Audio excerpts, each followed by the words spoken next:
सत्य संकल्प में आपका स्वागत है। आज का हमारा विषय है आज्ञा चक्र मेडिटेशन।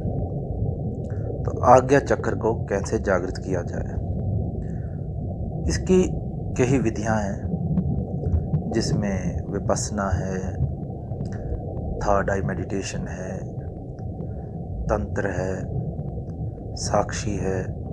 तो इसमें कई विधियां हैं। त्राटक भी इसमें एक विधि है। तो कई विधियों से आज्ञा चक्र को जागृत किया जाता है। अब अगर आज हम बात करेंगे विपस्सना की।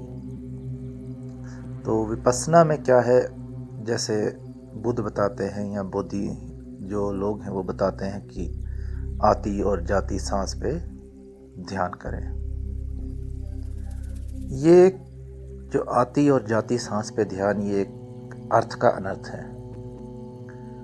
अगर आप भागवत गीता में देखें तो कृष्ण अर्जुन को कह रहे हैं कि अर्जुन, आती और जाती सांस को सम कर लो और उसी क्षण वो घटना घट जाएगी जिसमें आज्ञा चक्र खुल जाएगा। अब इसे कैसे करें?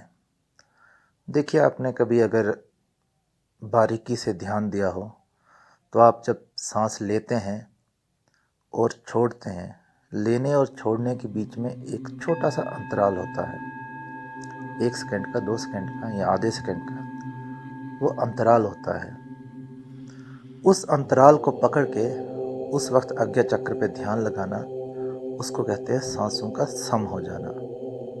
ये कृष्ण कह रहे हैं अर्जुन को। आती और जाती सांसों को जो सम कर ले, उस वक्त जब सांस न अंदर जा रही होती है न बाहर आ रही होती है, उस वक्त हम उसी स्थिति में होते हैं जिस स्थिति में एक समाधिष्ठ व्यक्ति होता है। तो उस स्थिति में आज्ञा चक्र खुल जाता है। जैसे आप सांस लेंगे तो छोड़ने से पहले एक छोटा सा गैप होगा जिसमें वो सांस अंदर रहेगी। उसके बाद जब आप सांस छोड़ देंगे तो लेने से पहले एक गैप आएगा, छोटा सा गैप आएगा। वो आप जब बारीकी से ध्यान देंगे तो वो गैप आएगा। उस गैप को नोटिस करके आज्ञा चक्र पे ध्यान लगाना है। इसमें एक और क्रिया भी है, ये तो मैं आपको समझ पेरीफेरी बता रहा हूँ, जो बाहर से, अंदर इसके बहुत और परतें हैं अगर डिटेल में जानना हो तो।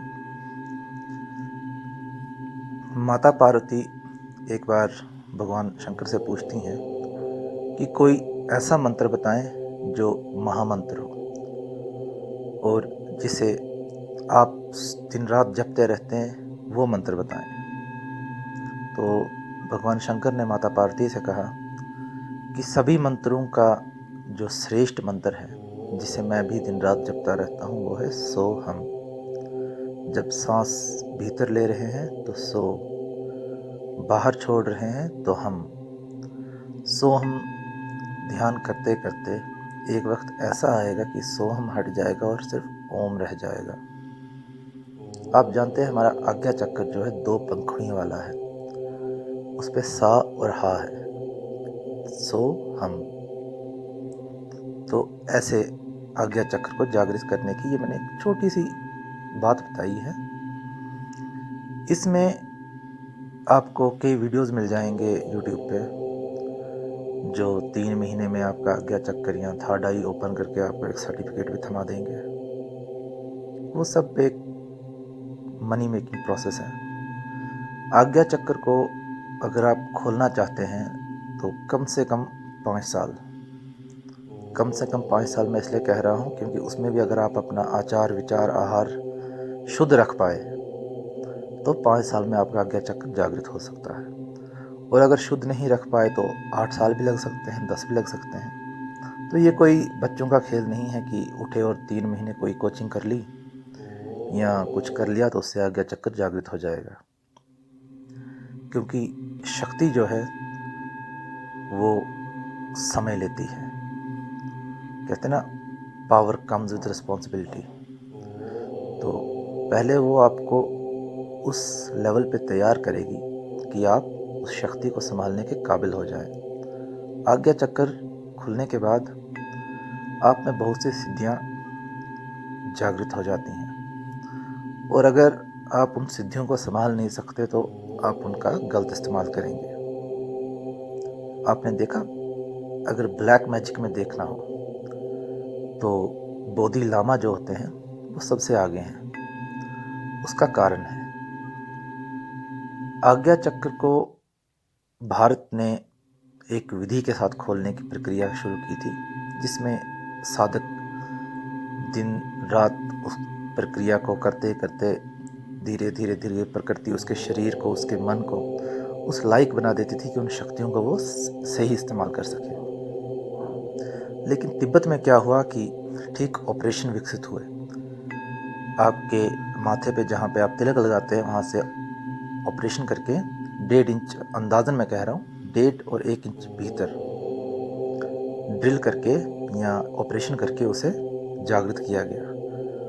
तो उससे कोई बुद्ध या महावीर तो नहीं निकल सके, तो उससे जो निकला वो था काला जादू। इसलिए आज भी अगर आपको काला जादू में देखना हो, ब्लैक मैजिक में देखना हो, तो सबसे उत्तम जो अगर कोई ब्लैक मैजिक जानता है तो वो बोधि लामा जानते हैं। तो ये अर्थ का अनर्थ ऐसे किया जाता है। भारत ने कभी भी ऑपरेशन नहीं किए। ऐसा नहीं कि भारत उसका विज्ञान नहीं जानता था, लेकिन भारत उसको करना नहीं चाहता था। इसलिए जब आप साधना करते हैं तो धीरे धीरे प्रकृति आपको उस स्तर पर पहुंचा देती है कि आप उन शक्तियों का सही इस्तेमाल कर सकें। तो ऐसे शक्तियां काम करती हैं। आज्ञा चक्र को जागृत करने के और भी बहुत तरीके हैं, और भी बहुत विधियां हैं। उसमें हम आगे बात करेंगे। आपको कोई विधि जाननी हो तो आप कमेंट में पूछ सकते हैं, उसके रिगार्डिंग मैं बता दूंगा। धन्यवाद। सब्सक्राइब करें, शेयर करें और लाइक करें।